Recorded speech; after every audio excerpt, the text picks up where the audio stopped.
To mi zovemo u Kanadi mortgage cliff. U Kanadi dobiješ istu ratu 5 godina. Onda svaki 5 godina trebaš ići u banku i uzimati novu ratu i prije 5 godina su ljudi dobivali kredite za između 1 i 2%.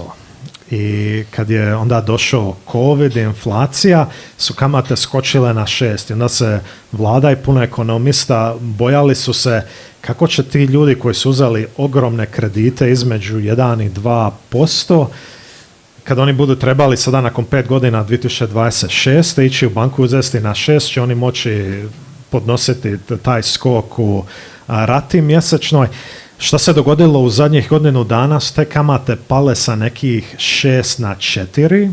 Vlada ni u Kanadi nije strašno pametan, ali bili su napravili jedan jako pametan potez, možda prije 7-8 godina kad su kamate bile pale, su rekli kada osoba ide u banku uzesti kredit za 2%, pošto je kredit toliko nizak, kad se pogleda povijest, trebaju se kvalificirati za još plus 2%. Tako da je banka izračunala kad su oni ljudima davali kredite za 2%, ta osoba može podnositi 4%, iako je kredit bio 2%.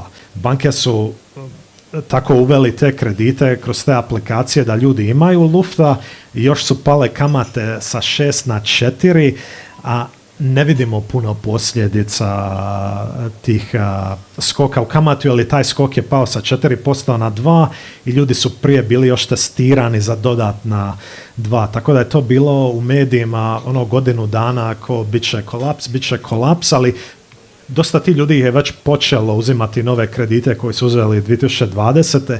i ne vidimo neki utjecaj na tržište.